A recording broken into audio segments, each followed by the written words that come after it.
مومنوں پڑھتے رہو تم اپنے آقا پر درود، ہے فرشتوں کا وظیفہ الصلاۃ والسلام۔ میں تقریر نہیں کرنی ہے مجھے، حدیث شریف میں ہے، چند باتیں آپ کے سامنے پیش کروں۔ حدیث شریف میں ہے کہ 77 امتی 73 فرقۃ کلھم فی النار الا واحدہ، میری امت ہم قریب 73 فرقوں میں بٹ جائے گی، اس میں سے ایک ہی گروہ جنتی ہوگا اور باقی سب جہنمی ہوں گے۔ کان کھول کر سن لیجئے، وہ لوگ خاص طور پر کان کھول کر سننے جو یہ کہتے ہیں کرے یہ مولوی لوگوں کا جھگڑا ہے، یہ مولوی لوگوں کا جھگڑا نہیں ہے، یہ حضور کا ارشاد ہے، اور حضور نے جو فرمایا ہے وہ ہو کر رہے گا۔ درخت اپنی جگہ سے چل سکتا ہے، پہاڑ اپنی جگہ سے ہل سکتا ہے، بہتا ہوا کھانا رک سکتا ہے، مگر میرے پیارے مصطفیٰ کا فرمان نہیں چل سکتا ہے۔ جو انہوں نے فرمایا ہے وہ ہو کر رہے گا کہ ان کی امت 73 فرقے میں بٹے گی، جس میں سے ایک ہی گروہ جنتی ہوگا، باقی سب جہنمی ہوں گے۔ جو لوگ یہ کہتے رہے یہ سب جھگڑے کی باتیں ہیں، اس میں پڑھنے کیا ضرورت ہے، نماز روزہ کرو بس، یہ خیال ان کا غلط ہے۔ نماز روزہ تو قادیانی بھی کرتا ہے، دیوبندی بھی کرتا ہے، غیر مقلد بھی کرتا ہے، مودودی بھی کرتا ہے، اور ہم اہل سنت و جماعت بھی بحمدہ تعالیٰ کرتے ہیں۔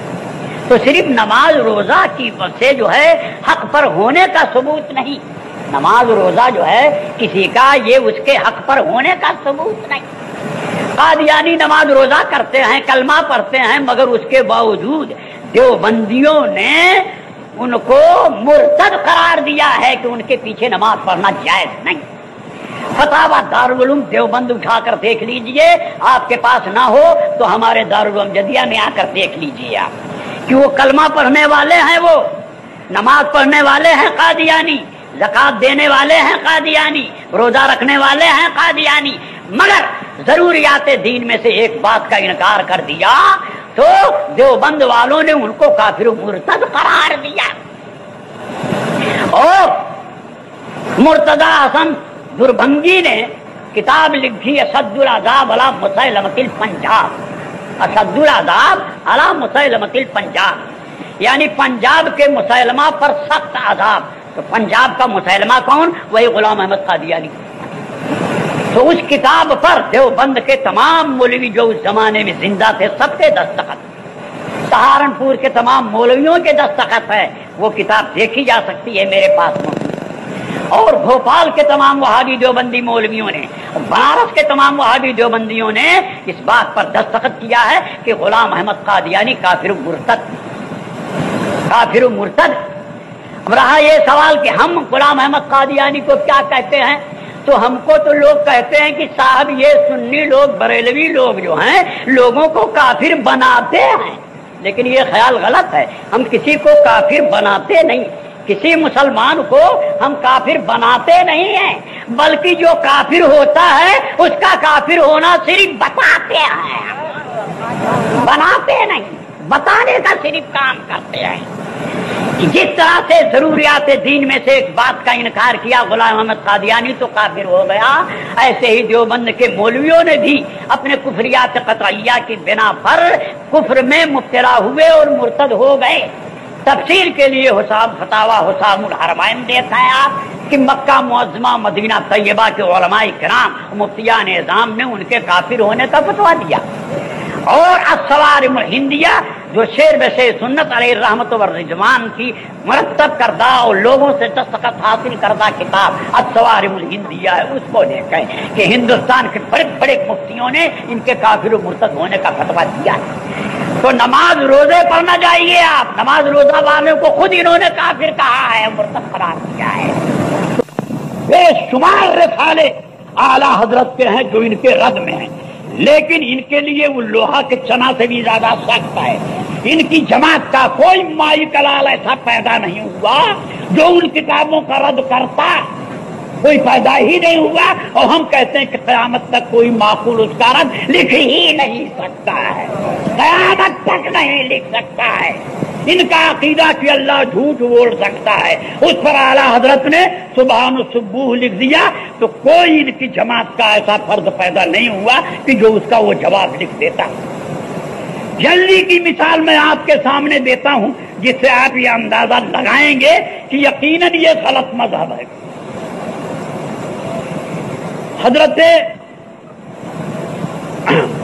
استاد العلماء حافظ ملت شاہ عبدالعزیز صاحب قبلہ رحمۃ اللہ تعالی علیہ نے ایک کتاب لکھی، اس کا نام ہے المصباح الجدید، چھوٹی سی کتاب جس میں دیوبندیوں کے عقیدے لکھے۔ اس کے جواب میں بظاہر تو غالباً رہبر نام کا ایک آدمی تھا، اس کے نام سے وہ کتاب چھپی، لیکن منظور نعمانی نے در پردہ وہ کتاب لکھی اس کے جواب میں۔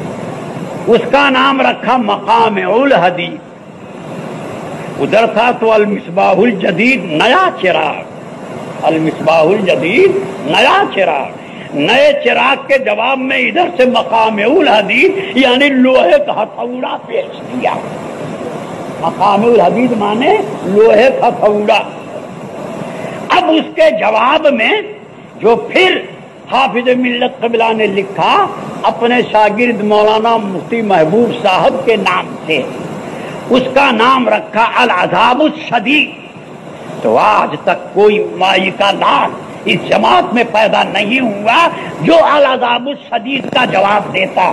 یہ قرض ان پر، ان کے آباء و اجداد پر پڑا ہوا ہے، قرض باقی ہے جس کو وہ ادا نہیں کر سکتے آج تک۔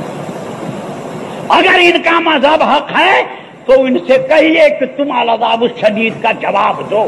کیا وجہ ہے کہ المصباح الجدید انہوں نے لکھی، تم نے مقام الحدید لکھی، پھر اس کے جواب میں العذاب الشدید، تو اس کا جواب تم کیوں نہیں دے سکے؟ چاروں شانہ کیوں چت ہو گئے؟ آج پیسے کے بلبوتے پر اپنا مذہب پھیلانا چاہتے ہو، لیکن جو لوگ کی حق کے پہچاننے والے ہیں ان کو تم کبھی گمراہ نہیں کر سکتے۔ میں کہتا ہوں العذاب الشدید کا جواب ان پر اور ان کے پرکھوں پر قرضہ باقی ہے۔ ہمت ہو تو اس کا جواب یہ دے دیں، اور یہ جواب نہیں دے سکے، یہی اس بات کا کھلا ہوا ثبوت ہے کہ یہ غلط ہے۔ دوسری بات سنیں آپ، اس کے بعد کی بات کہ حضرت علامہ ارشد القادری صاحب قبلہ نے زلزلہ لکھا، اور وہ تمام باتیں اس کتاب میں انہوں نے پیش کر دی کہ جن کو یہ لوگ بزرگان دین کے ساتھ کرنے کو یا بزرگان دین کے ساتھ جو سنی پیش آتے ہیں اس بنیاد پر ان کو مشرک و کافر قرار دیا کہ یہ مسلمان ہی نہیں رہیں گے، شرک و کفر میں مبتلا ہو گئے۔ حالانکہ وہی ساری باتیں ان کی کتابوں میں بھی موجود ہیں اور وہی ساری باتیں ان کے بھی عقیدے ہیں، لیکن سنیوں کے ساتھ اس طرح وہ پیش آتے۔ بہرحال علامہ ارشد القادری صاحب نے زلزلہ کتاب لکھی، اور اس کے جواب میں یہاں سے لے کر برطانیہ تک 4 کتابیں لکھی گئیں۔ ظاہر میں تو چھوٹے چھوٹے مولوی سامنے آئے، اس میں سے تو ایک اتنا چھوٹا مولوی تھا کہ جس کے نام کے ساتھ لفظ حضرت لکھا گیا کہ حضرت مولانا فلاں صاحب۔ تو عامر عثمانی جو تجلی ماہنامہ دیوبند سے نکالتا تھا، اس نے لکھا کہ فلاں مولانا کے ساتھ لفظ حضرت لگانا ایسا ہی ہے جیسے کسی باونے کے پاؤں میں بانس باندھ کے اونچا کر دیا جائے، کہ باونے کے پاؤں میں بانس باندھ کے اونچا کر دیجئے، ایسے ہی اس مولانا کے ساتھ لفظ حضرت لگانا۔ غرضے کی بڑے بڑے لوگ اندر تھے موجود، مگر ظاہر میں چھوٹے چھوٹے لوگ آئے۔ لیکن اس کے بعد یعنی یہاں سے لے کے برطانیہ تک 4 کتابیں لکھی گئی زلزلہ کے خلاف، مگر اس کے بعد علامہ ارشد القادری صاحب قبلہ دامت برکاتہم القدسیہ نے جو ان 4 کتابوں کا رد لکھا تو بالکل ان کو زیر و زبر کر دیا ان کو، یعنی اس کتاب کا نام رکھا زیر و زبر۔ اور آج تک اس قوم میں کوئی مائی کلال نہیں پیدا ہوا جو زیر و زبر کا جواب لکھتا۔ تو اعلیٰ حضرت کے تو تمام قرضے ان کے اوپر لدے ہوئے،